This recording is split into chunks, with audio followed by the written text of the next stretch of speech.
Study IQ IAS, आपका selection हमारा mission. जब यूएस और इजराइल ने ईरान में अटैक किया था तो उन्हें लगा था कि इराक की तरह जैसे सद्दाम हुसैन की डेथ के बाद में there was a fall of Iraq, so they were expecting there will be a fall of Iran, लेकिन ऐसा हुआ नहीं।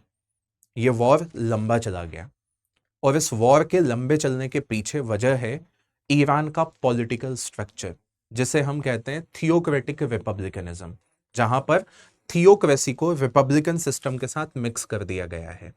वीडियो को अंत तक देखिए और जानिए कि थियोक्रेसी को रिपब्लिकन सिस्टम में कैसे मिक्स किया गया है ईरान में। थियोक्रेसी तो हम सब अच्छे से जानते ही हैं, रूल ऑफ गॉड, लेकिन ईरान में वो रूल ऑफ गॉड जो है वो रूल इस्टेब्लिश किया गया था फर्स्ट इस्लामिक रेवोल्यूशन जो 1979 में हुआ, उसके बाद ईरान में this man established theocratic system in Iran. और वो सिस्टम क्या है एक एक करके देखते हैं। सो 1979 का जो कॉन्स्टिट्यूशन आया ईरान का, which created unique hybrid, that is Islamic theocracy rooted in विलायत ए फाकी। ये विलायत ए फाकी क्या होता है? फाकी जो एक व्यक्ति होता है जो कि एक शिया एक्सपर्ट होता है, ठीक है, शिया जूरिस्ट होता है जिसे शिया इस्लाम का पूरा ज्ञान होता है, ठीक है। सो विलायत ए फाकी means guardian of Islamic jurist which is fused together with the republican institution.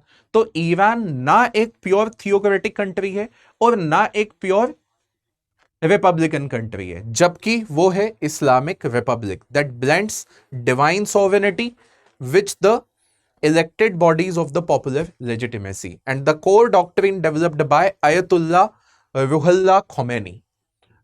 Ayatollah Ruhollah Khomeini was the first supreme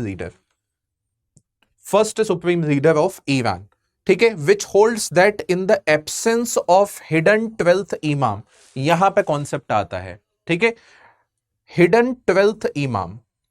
शिया इस्लाम ये मानता है कि 12th जो इमाम हैं वो अभी एब्सेंट हैं और उनकी एब्सेंस में अयतुल्ला जो कि सुप्रीम लीडर होंगे वो उनके डेप्यूटी की तरह काम करेंगे और लोगों को राजनीतिक मसलों में और धार्मिक मसलों में गाइड करेंगे।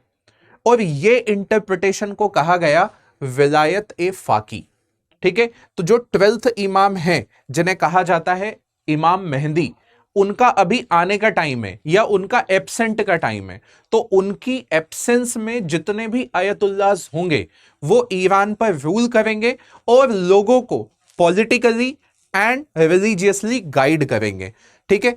Hidden imam, a qualified Shia jurist that is फाकी, और जिसे आयतुल्ला कहा जाएगा, must exercise absolute guardianship over the state and society until the imams return. जब तक वो इमाम फिर नहीं आ जाते हैं तब तक यही गाइड करेंगे। तो शिया इस्लाम के अंदर 12 इमाम का जिक्र है। प्रॉफिट मोहम्मद के बाद में ये 12 इमाम है, उनमें पहले थे हजरत इमाम अली और उसके बाद जो 12 हैं वो इमाम मेहंदी अल केम। तो ये आने वाले हैं जो कि हिडन है, ठीक है। ये जो 12 शिया है यही इस ईरान का ऑफिशियल रिलीजन है, which believe in exactly 12 divinely appointed imams who are infallible spiritual and political successor, and these imams all from अहल अल बायात विच मीन्स प्रॉफिट्स फैमिली।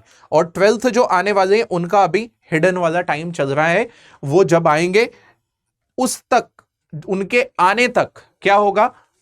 कौन आने वाले हैं? इमाम अल mehndi is the core pillar of 12 Shia. His occultation explain the absence of infallible political leader. और उनकी एब्सेंस में ये जो व्यक्ति था, ठीक है, जिसका नाम था अयतुल्ला रुहुल्ला खोमेनी, इन्होंने एक डॉक्ट्रिन डेवलप करी। उस डॉक्ट्रिन को कहा गया डॉक्ट्रिन ऑफ विलायत ए फाकी, that is guardian of Islamic jurist in Iran, that is supreme leader acts as a general deputy of hidden imam. तो उनके डेप्यूटी की तरह काम करेंगे, exercising authority on his behalf until his Mahdi's return. This underpins the Islamic republic system blending theocracy with the republican element, ठीक है।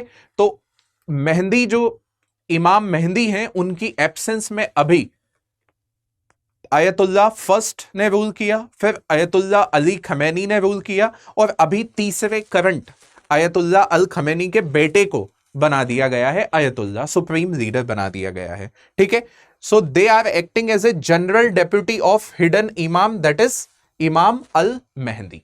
ठीक है, सो वलायत ए फाकी doctrine, guardianship of Islamic jurist, it is the foundational political and theological doctrine, ये आपको पता ही है। It holds that during the major occultation imam Muhammad अल मेहंदी, ये मैं आपको ऑलरेडी बता चुका हूं।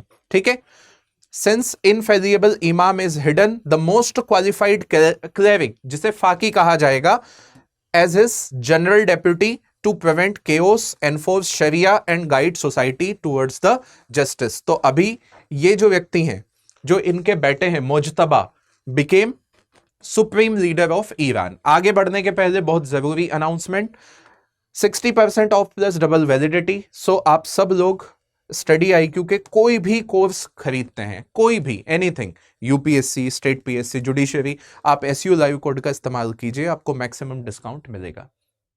ठीक है, तो 60% ऑफ प्लस डबल वैलिडिटी वाला महोत्सव चल रहा है, आप ज्वाइन कर सकते हैं। फिलोसफी मुझसे पढ़ना है तो ये रहा टेलीग्राम चैनल, आप इसे ज्वाइन कर सकते हैं विद क्यूआर कोड, एंड ये सारी फाइल्स मैं वहां पे शेयर कर दूंगा, और सारे अपडेट्स भी वहां पे आपको मिल जाएंगे टेलीग्राम चैनल पे। अब ईरान का जो थियोक्रेसी है, वहां पे की डॉक्ट्रिन्स क्या है? पहला, divine origin, authority derives from God not from the people. जो आयतुल्लाह है, he is the deputy general or general deputy of 12th imam, that is imam Mehdi. Second, absolute scope, the faqih, the supreme leader, oversees all affairs, legislative, executive, judicial, military. So it is authoritarian regime. ठीक है, second है ना, जैसे dictatorship भी आप कह सकते हो। क्वालिफिकेशन ऑफ द फाकी, scholarly expertise in fiqh, that is Islamic jurisprudence, justice, PT and political acumen, and recognized leadership capability. Duty of the people, obedience to the wali a faqih is religiously obligatory, akin to obeying the imam. मतलब supreme leader को मानना कुछ इस प्रकार से है जैसे कि आप इमाम mehndi, that is the 12th इमाम, जो कि शिया इस्लाम में माने गए हैं, उनका ओबीडियंस, उनकी बात मानने जैसा है। इस वजह से इनके सामने आपको सरेंडर कर देना है। तो बेसिकली थियोक्रेसी, यहां पर थियोक्रेसी में भी गॉड के सामने सरेंडर करना है आपको। आप गॉड को तो चैलेंज कर नहीं सकते, क्योंकि गॉड का स्टेटस सुप्रीम है, और गॉड ने जिसे नियुक्त किया है 12th इमाम, वो तो है नहीं अभी, उनकी एब्सेंस है। तो उनकी एब्सेंस में उनके जो डेप्यूटी हैं, उनको भी आपको ओबे करना पड़ेगा। Complete surrender. ठीक है, तो यहां पे कंप्लीट सरेंडर का पॉइंट है। ये कुछ डॉक्ट्रिन्स हैं। ठीक है, इस प्रकार का कुछ पॉलिटिकल स्ट्रक्चर है, जैसे कि सुप्रीम लीडर, तो सुप्रीम है अली खमेनी, और अभी जो है आयतुल्लाह मुज्तबा बन गए हैं। ठीक है, अब इसमें और क्या क्या पॉइंट्स हैं?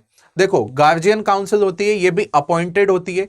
जितना भी ब्लू मार्क है, judiciary, expediency council, armed forces, revolutionary guards, supreme national security council, cabinet, इन सबको सुप्रीम लीडर अपॉइंट करते हैं।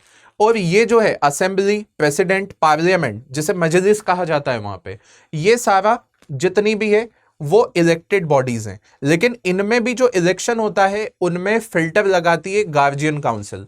ऐसे व्यक्ति जो कि इस्लाम को मानते हैं, जो शिया इस्लाम को मानते हैं, जो सुप्रीम लीडर में विश्वास रखते हैं, जो उन्हें 12th इमाम का डेप्यूटी जनरल मानते हैं, केवल वे ही लोग चुनाव लड़ सकते हैं।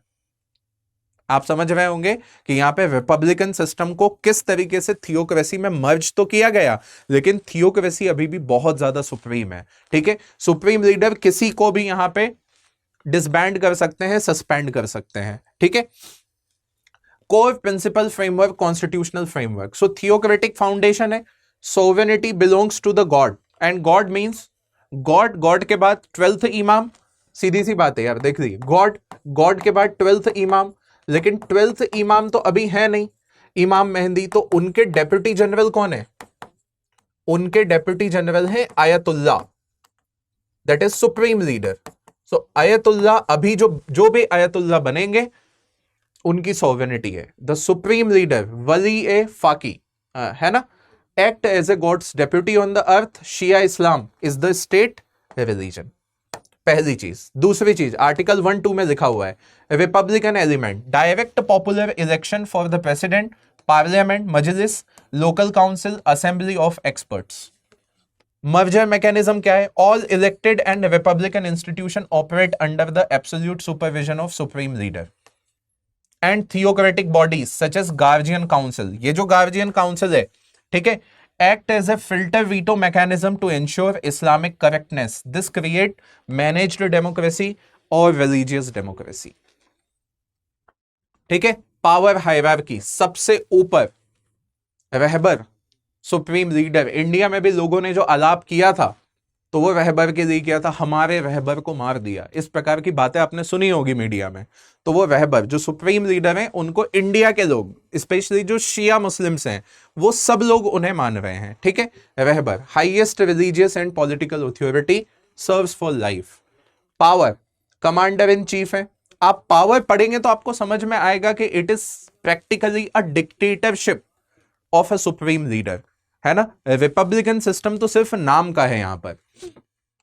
Sets domestic and foreign policy, appoint dismiss chief justice, head of the state media, half of the guardian council, key military intelligence figure, can dissolve override other branches. So it is basically dictatorship of supreme leader of Iran. Second point, theocratic role क्या है इनका? Embodies विलायत अफाकी। ठीक है, इसके अलावा theocratic oversight of the institution. मैंने कहा था गार्जियन जो काउंसिल है, ठीक है, ये एज ए फिल्टर काम करती है। जितने भी डेमोक्रेटिकली इलेक्टेड इंस्टीट्यूशन हैं उनके द्वारा पास किए गए जितने भी लॉज हैं, उनमें जितने भी मेंबर इलेक्ट होने वाले हैं, उन सबको फिल्टर आउट करती है। ठीक है, so it is act as a theocratic filter on republican elements. ठीक है, रोल क्या है? Vets all election candidate, approve reject all laws passed by the parliament. Assembly of expert है, ये भी क्लेरिक्स की है। ठीक है, इसी वजह से तो तुरंत एक सुप्रीम लीडर की डेथ हुई और 2 या 3 दिन बाद दूसरे सुप्रीम लीडर को अनाउंस कर दिया। Expediency discernment council. ठीक है, इसके बाद रिपब्लिकन एलिमेंट, तो ये रहा Republican element which is subordinate. अब आप समझ गए होंगे कि जब इतना सारा बखान ऑलरेडी हो चुका है तो रिपब्लिकन एलिमेंट तो बहुत सबऑर्डिनेट है। ठीक है, प्रेसिडेंट है, 4 सालों के लिए इलेक्ट होते हैं, मैक्सिमम 2 टर्म हो सकती है। ठीक है, and vetted by guardian council जो कि एक क्लेरिकल बॉडी है। अब गार्जियन काउंसिल यदि इनको पुश नहीं करेगी तो ये प्रेसिडेंट नहीं बन पाएंगे। रोल क्या है? Head of the government, execute supreme leader's policies, appoint cabinet, again approved by the parliament. ठीक है, ये सारे इनके पॉइंट्स हैं। पार्लियामेंट है वहां पे और कैबिनेट एग्जीक्यूटिव। पार्लियामेंट में 290 मेंबर हैं। रोल क्या है? Passes law, approve budget, but limitation all legislation subjected to guardian council's veto. ठीक है, गार्जियन काउंसिल जिसमें सारे शिया क्लेरिक्स होते हैं। Cabinet executive minister appointed by president, approved by the parliament. I hope कि आपको समझ में आया होगा। तो एस्पेक्ट क्या है? देखो, Republican element, yes popular vote यहां पे है, लेकिन theocratic element, guardian council disqualified the candidate which is managed. तो मैनेज्ड डेमोक्रेसी है और हर एक व्यक्ति जो यहां पर है वो सुप्रीम लीडर के अंडर आता है। अब सुप्रीम लीडर अपनी पावर कैसे प्रोजेक्ट करते हैं? IRGC, one of the most important parallel power structure of Iran, जिसने नाक में दम कर दिया है US और इजराइल का, जिसे कहते हैं Islamic revolutionary guard corps. It is elite parallel military और इकोनॉमिक फोर्स, है ना। इकोनॉमिक फोर्स क्यों है? क्योंकि इनके अपने इकोनॉमिक प्रोजेक्ट्स भी हैं। ठीक है, ये मतलब एक इंडिपेंडेंट बॉडीज हैं, पैरेलल बॉडीज हैं, जो ईरान में अलग ही सिस्टम है इनका और कंप्लीटली डिसेंट्रलाइज्ड सिस्टम है। Control significant portion of economy and foreign operation and supreme national council. ठीक है, तो आई होप कि आपको थोड़ा समझ में आया होगा। अगेन SU लाइव कोड का इस्तेमाल करके 60% डिस्काउंट आप UPSC, MPPSC या किसी भी स्टेट PSC के कोर्स पर मिल सकता है। और यदि आप मुझसे जुड़ना चाहते हैं तो ये रहा टेलीग्राम चैनल। तो आई होप कि आपको ईरान में थियोक्रेटिक स्ट्रक्चर समझ में आया होगा कि वहां पे जो थियोक्रेसी है वो बहुत ज्यादा डोमिनेट करती है रिपब्लिकन सिस्टम को, और कैसे डोमिनेट करती है ये भी मैंने बता दिया। और कुछ कीवर्ड्स थे लाइक आयतुल्ला, है ना, वलायत फाकी, ये कुछ इंपॉर्टेंट कीवर्ड्स है, ये भी आपको समझ में आए होंगे। और ये रहा वहां का political structure. Thank you so much. Study IQ IAS, आपका सिलेक्शन हमारा मिशन।